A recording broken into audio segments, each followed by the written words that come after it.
Ignition sequence starts. 6, 5, 4, 3, 2, 1, 0. All engine running. Liftoff. Liftoff.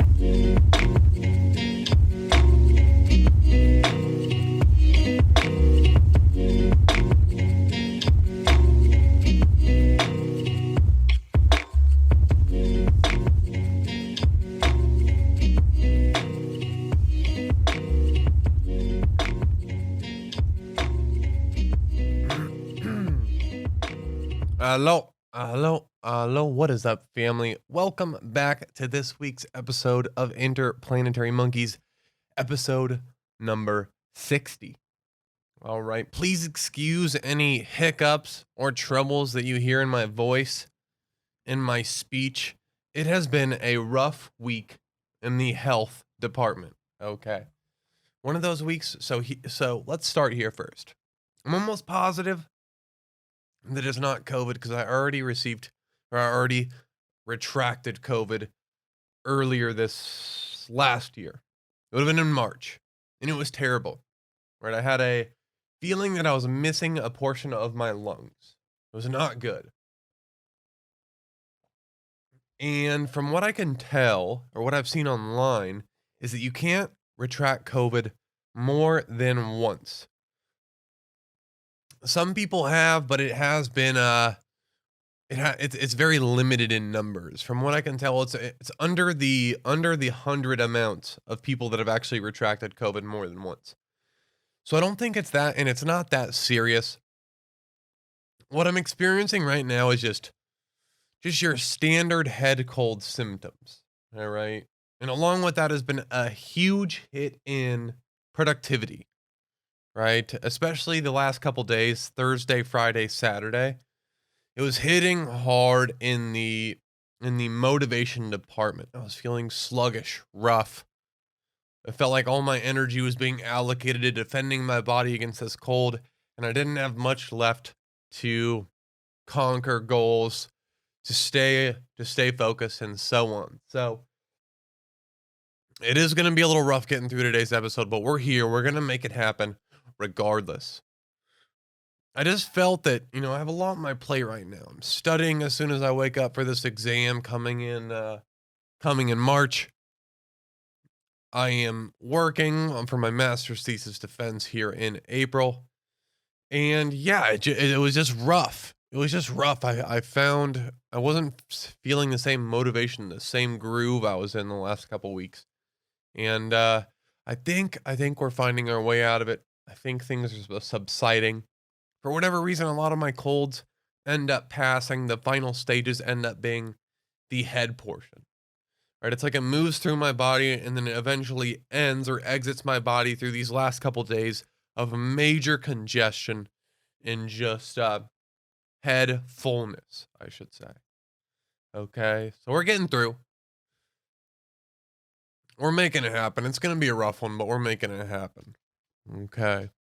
This week, when I was down in the dumps, struggling a little bit with this motivation, struggling a little bit to get through, I had a lot of time to think about, when am I happiest? For whatever reason, it's been a very heady week, just like the rest. But I'm finding a little more clarity in what actually makes me happy. Okay. And I think that I've determined this.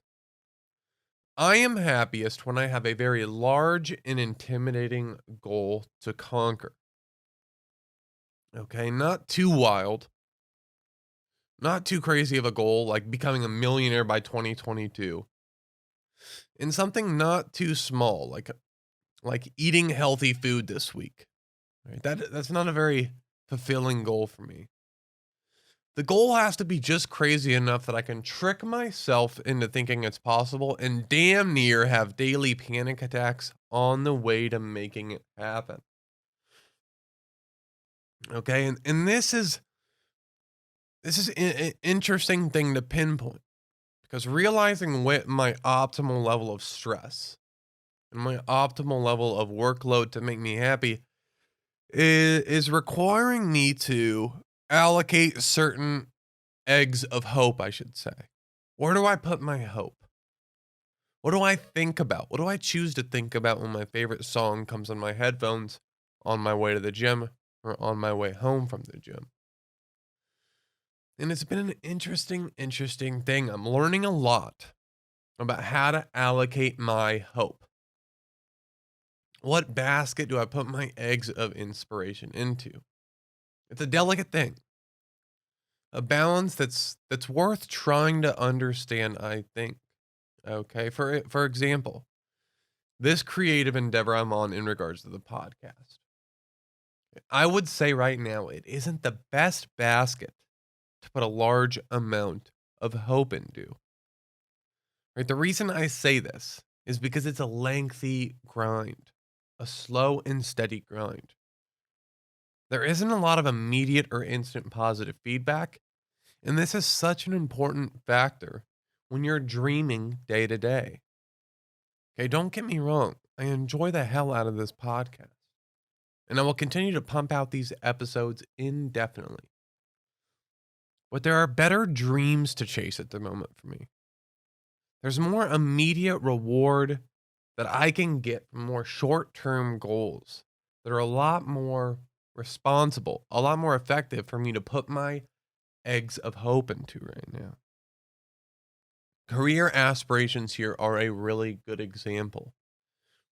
It's attainable, right? If I decide if I'm coming home from work, coming home from the gym, and I start dreaming about, amazing career opportunities I could get in the next 6 months, it's attainable, right? It's right there. It's 6 months away. And I can put in hours and hours of work dreaming or imaging what this could lead to here in in August. So I think what we need as humans, we need these dreams that are arm's length away. We need something that is within our grasp, but just far enough that it's a challenge and we get a little anxiety on our way to the prize. But it's also important that we get victories. Okay? It's important for drive and self-worth that we get to hold medals, we get to hold trophies, whether this be actual physical trophies or mental chips on our shoulder that we receive from accomplishing goals. It's important to put our eggs of hope in the baskets that within a reasonable amount of time will give us some type of feedback, some type of reward, and some type of drive and self-worth. So again, when I talk about hope and allocating dreams, for lack of a better phrase, the podcast is so slow in such a grindy climb to the top that if I put all my eggs in this basket week to week, it would not be the best for my mental health. It wouldn't be the best for my self-worth, for my drive, because it is a very, very slow climb, a very up and down hill.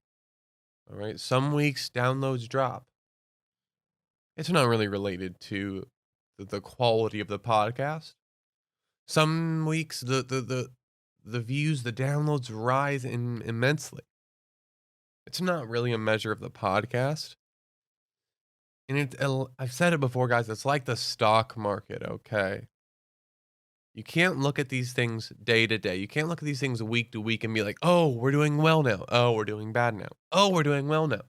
No, it's such a long term journey that while I do have hope for the podcast and I do have confidence in the future and what will happen here, I expect those results to come in 6, 7, 8, 9 years. So for right now, when we talk about hope and allocating dreams and what's next, I have it on the back burner because I believe it will take a much more time for more people to find us, for more like-minded individuals to find us. And it will take time for me to develop at the craft. Okay. So right now it's much more responsible, much more healthy for me to put my hope into career endeavors, right? Becoming the best strength and conditioning coach in the United States. becoming the youngest strength and conditioning coach to work for an NFL organization, an MLB organization, and so on. These are so much more attainable and so much more easy for me to grasp and work towards.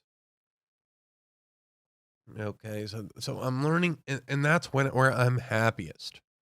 And I get it's a delicate balance of stressing yourself out just enough to really be borderline unhealthy, but to have a goal that you can attain to a level of ease that every now and then you get a little taste, you get a little dopamine hit, you get a little vision of what is possible.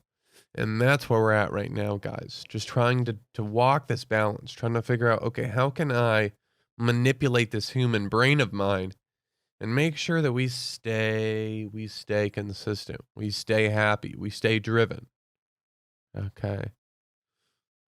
Again, I'm not saying that there isn't that I don't have aspirations or hope for the podcast. I'm saying that with these creative endeavors of work, whether it be making music, whether you're making art, whether you're streaming on Twitch, being a YouTuber, these endeavors are so grindy and long term that it's important for passion and love for the process to drive the journey rather than the dreams and the possibilities. Okay, because if your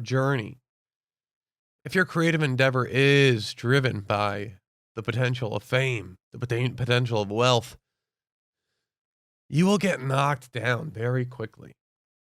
You will get knocked down very quickly. Okay, and that is why a majority of podcasts don't make it past episode 7. Like something crazy like a 90%, hundreds of thousands of podcasts don't make it past episode 7. That's a reason why majority of Twitch streamers don't make it past 4 streams. Because they're not in it for the right reasons. Okay. And if you're not passionate about it, you will be weeded out. Okay. I think it's a valuable conversation to have, and it's 100% valuable for me, especially because I am directly involved in one of these creative endeavors. This week, I watched the Elon Musk and Joe Rogan episode of the Joe Rogan Experience, guys, and this is like Christmas morning for me. Last week, we talked about my story, my origin story, if you will, and it should be no surprise that I am a major fanboy of Elon Musk. The guy has fucking humanity on his backpack, and he is carrying us up a mountain to sustainability and survival. And listening to these episodes is absolutely crazy to me. Right? The fact that this man is one of the wealthiest in the world, works till 1 a.m. every single night, gets like 6 hours of sleep, and talks about how if he gets any less hours of sleep, his productivity decreases. It gets me going, guys. This guy has no choice. The brain, the headspace, the way this Elon Musk thinks, when he was spawned into this world, he had no choice but to do crazy shit that he is doing now. He had no choice but to try to change humanity. This guy is just on a different wavelength. His involvement in SpaceX, the journey of taking humans interplanetary. His project with Tesla, trying to increase or increase the speed at which humans transition to sustainable energy. His work with Starlink, trying to create a global network of internet. It's available no matter where you are on Earth. All his endeavors are of such great interest to our species as a whole, and it gets me going. Okay, there's so much value to be had in those podcast episodes with Elon Musk and Joe Rogan, and I just think it's a beautiful, beautiful thing to listen and sit in on. I truly think that Elon is going to be someone that is looked at in the history books for hundreds of years to come. Now, I don't say this as a huge fan. I don't mean to sound like a fanboy or like I'm rooting on my favorite NFL player. I say this because I think it's valuable for us to get to experience him in real time. You know, I think it's a very valuable person to have in our species right now that we can watch and learn from. Okay, it would have been like living during the time of Einstein, I believe. And I believe it's on that same level. So hearing how he runs his businesses, hearing how he works day to day, hearing how he manages sleep, how he handles all this crazy responsibility is very inspiring, and I think it's very valuable.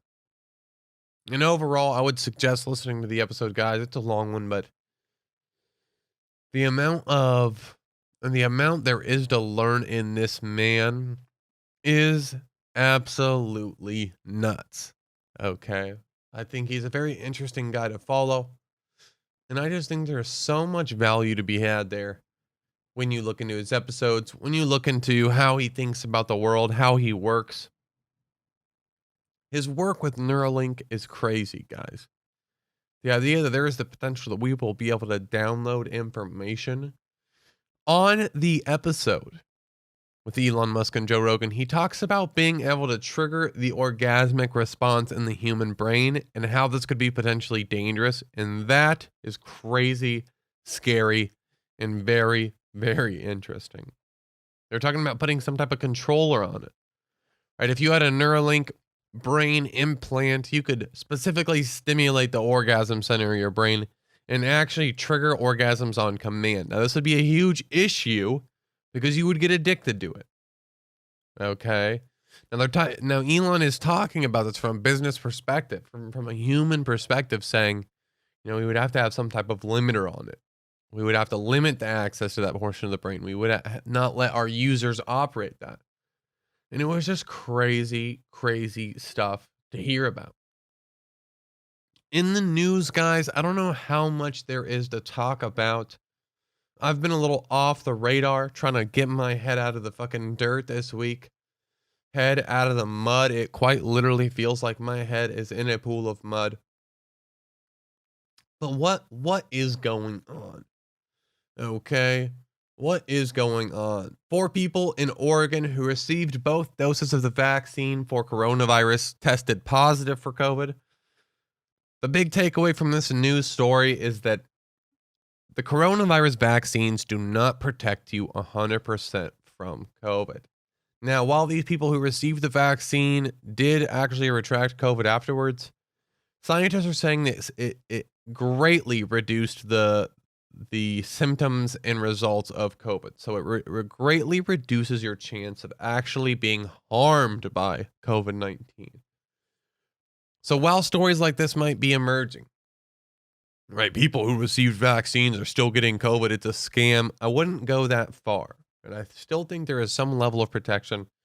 The scientists still think there is some level of protection that you're getting from these vaccines, so on and so forth. It is Valentine's Day today at the time of this recording. It seems that a lot of people are going to enjoy it, spend time with loved ones despite the COVID-19 regulations that are going on. And I say, I'm all for it. Let's go for it, family. Okay? If you want to go outside and take that risk of getting COVID, go for it. Enjoy this time with your loved ones. Enjoy this time with your girlfriend, your boyfriend. Snag some flowers, go out to eat, get all dressed up, and enjoy a nice glass of wine. I wish the best for you guys all. And risk is risk. Like, life is innately risky. Okay? You risk getting hit by a car every time you walk outside. You risk getting hit by lightning if you're going to be outside in a thunderstorm. So on and so forth, guys. Don't get too caught up in everything. We're probably hitting a point where humans are starting to get some type of, take some type of mental hit from the COVID restrictions that we're all going through. We're approaching what looks like to be almost a year now of lockdown and limited interaction with humans. So get out there. From my experience, I have retracted COVID, and fuck, I might have it again right now. I doubt I do. But it's not too bad for me personally. There is a chance that you don't experience anything too serious. Like I said, my experience with COVID, it didn't even feel like a cold. It felt like more of a something just took over half my lungs. Right? I didn't have the congestion I do now. I didn't have the rough mornings like I do now, waking up feeling like my entire face is just clogged. It was just it was just something I felt at the very end of a deep breath. Something I felt at the very end of a deep breath. One thing that's very interesting is that weed has been legalized here in Arizona, so that will be an interesting forest to explore. And yeah, I think that those regulations just hit. I've kind of fallen off the train of marijuana's legalization across the United States. It'd be interesting to see how many states have legalized it at this point. Since that initial Colorado legalization that rocked the entire world, I've kind of fell out of the realm of pro marijuana and how the United States is dealing with all this. Other than that, guys, I'm kind of skimming through some news articles here to see what's going on, to see what's happening in the world, to see if I can give you guys any updates on what is going on in this beautiful, beautiful, beautiful plane. I feel like I'm missing some major articles, some major discussions of this week. I'm looking for some no TV shows to watch. If you guys want to DM me, hit me up. Let me know. Okay, let me know. I will say this. I was exposed to something called online, a Twitch stream called GTA Grand Theft Auto RP. Now, what this is a group of programmers, a group of mega computer nerds, took the game GTA 5. If you guys aren't familiar, it's like an open world gangster game where you can run around and pretty much do whatever you'd like. They've taken this game and modified it. So they've gone in, they've coded it, they've created, you can do certain things. And I got shared this link. And when I started watching it, guys, it was the most addicting thing ever. Okay, think about this. Think about if your favorite actor that works in Hollywood, rather than playing a character during a movie, dressing up, putting on a different outfit, actually played behind a digital character.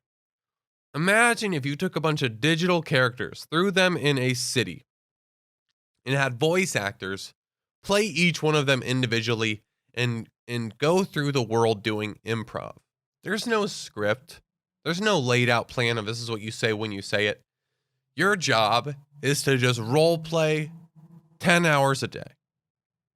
Right? You have a character's name, you have a character's personality, and you play this character throughout a day, interacting with hundreds of people in this world, creating a massive storyline and layers to each character.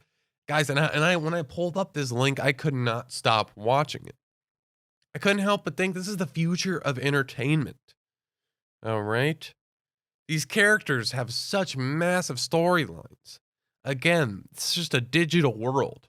A bunch of programmers that modified GTA 5, made it an online platform that you have to join.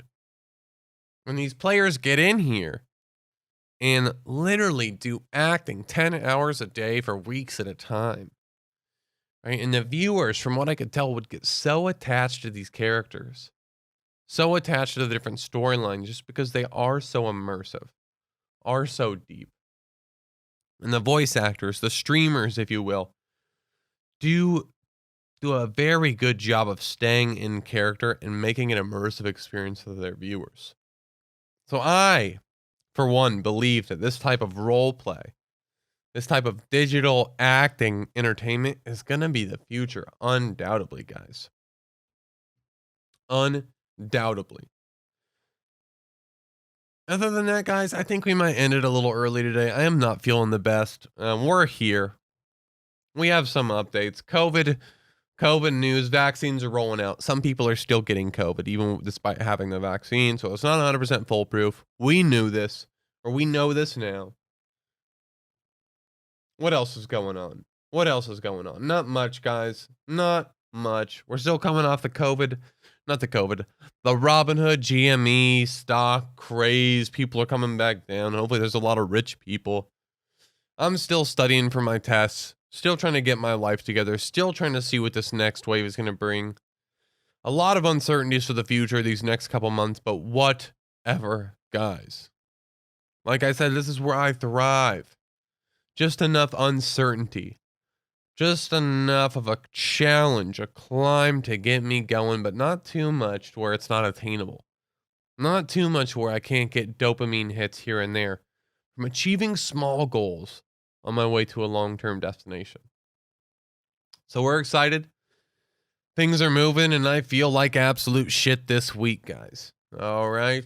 All right. So if you guys are just tuning into the podcast, you want something a little more lively, a little more interesting, go watch episode 58, 59, or wait till next week, episode 61, because this week, god damn it, family, we are struggling.